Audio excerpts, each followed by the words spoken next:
Hello again, children. So, this week we've been looking mainly at clauses and phrases, about identifying them and recognizing the place that they can appear in the sentence, and also knowing the jobs that they do. Um, the reason why we've been doing this over the past few weeks is that we know when it comes to year 6, this is information you really need to have fixed in your mind. So, I'm hoping that you've stuck with these lessons this week because I think it will be really helpful for you when we come to year 6 after the summer holidays. Today we're going to look at embedded clauses, and we've seen some of those already. Embedded clauses are subordinate clauses, and they can be relative clauses or other forms of subordination. So let's have a look at an example. An embedded clause is a clause that is inside a main clause, and it's sometimes quite helpful to think about it as a hamburger or a cheeseburger. So the main clause is like the bun that goes around the filling, and the embedded clause is the filling. So an embedded clause can be a relative clause or can be a subordinate clause. And to think of it like a hamburger is quite helpful.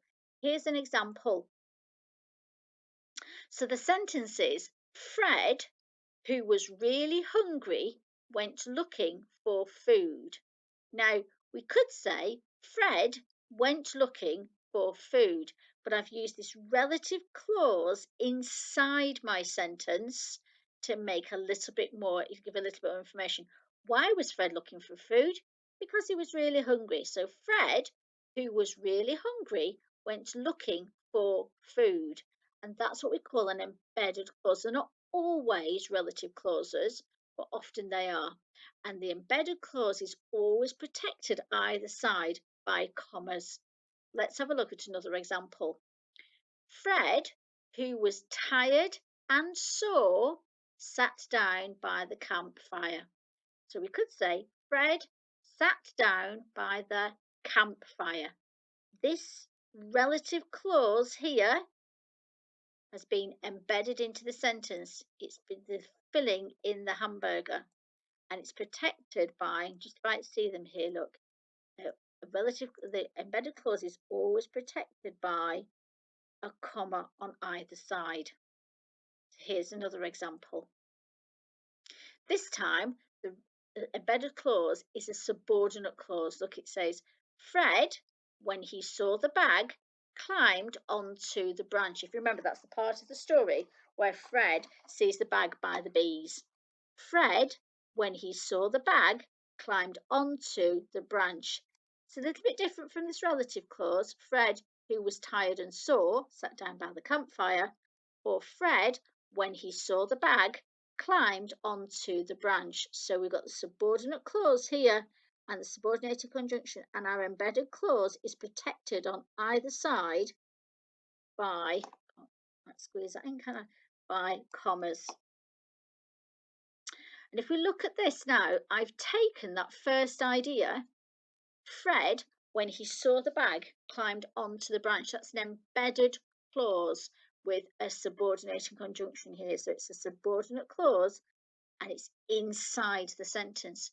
But actually, I can move it about a little bit. Look, it could look like this. Fred climbed onto the branch when he saw the bag. So I've just moved it slightly.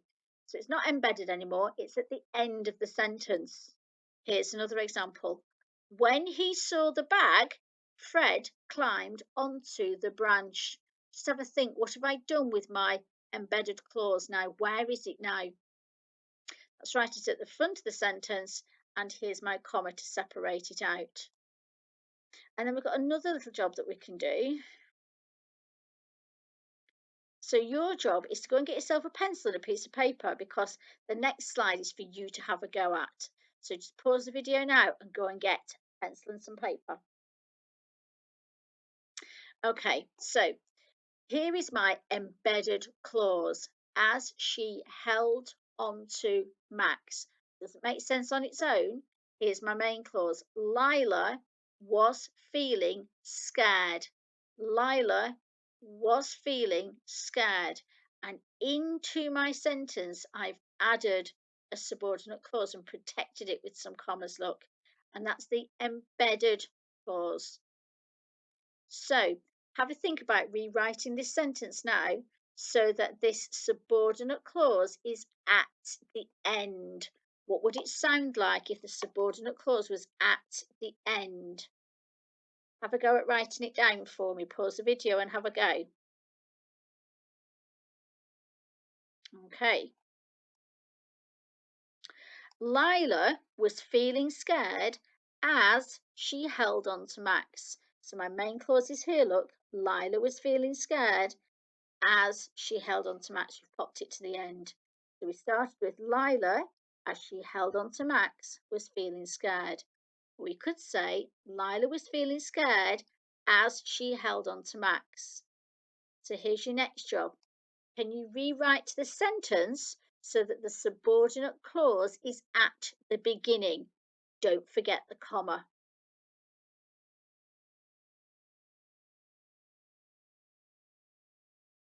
Okay, have you tried that?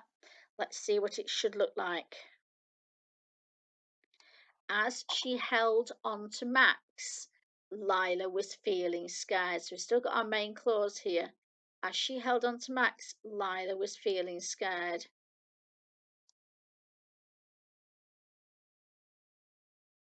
So you've got a challenge to do on your own. So in a moment, you're going to pause the video. Here's the challenge.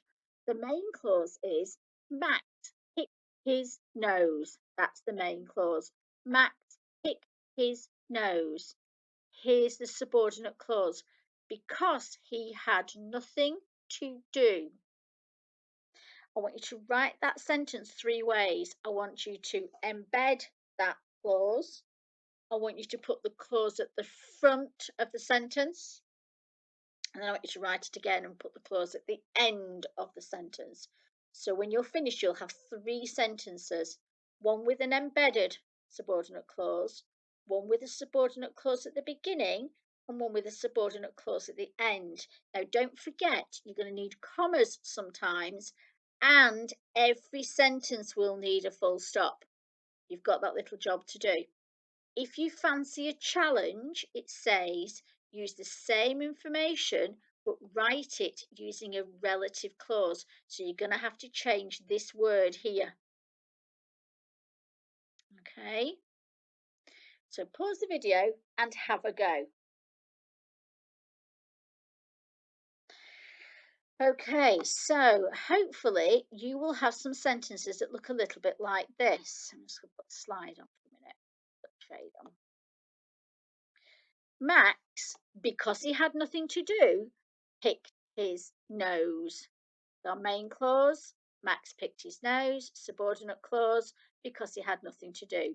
Max, because he had nothing to do, picked his nose, and that's an embedded clause. Let's look at the next one. Max picked his nose because he had nothing to do. There's my subordinate clause at the end of the sentence. Okay. Because he had nothing to do, Max picked his nose, and that's my subordinate clause at the beginning of the sentence. Now, how did you get on with the challenge? Here's the challenge. Let's see if we can just lose that a little bit. Here's the challenge. Max, who had nothing to do, we got it the wrong way around, haven't we? To do, picked his nose. Max, who had nothing to do, picked his nose. So here we have an embedded clause. Here we have the clause at the end. And here we have the clause at the beginning. And here we have an embedded clause that is a relative clause. Really well done if you got that. Now, you're going to practice this again for yourself. There are 4 sentences here. And it says here are 4 sentences. Think of some extra detail that could go in a subordinate clause and then write 3 sentences, putting the clause in different places.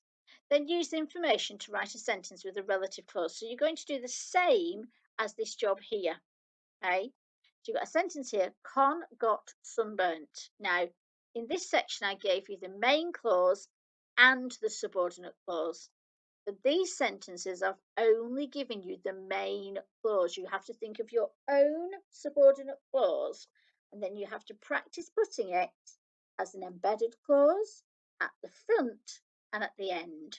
And your extra challenge is to use the same information as a relative clause. Now, that's something that you're going to have a go at and send it to me. So when you've had a go at that, you can send it to me and I'll see how you got on with that little job. And tomorrow, we've got an exciting challenge to do, specially written for us by Catherine Rundell, who is the author of The Explorer. So don't forget to have a look in tomorrow.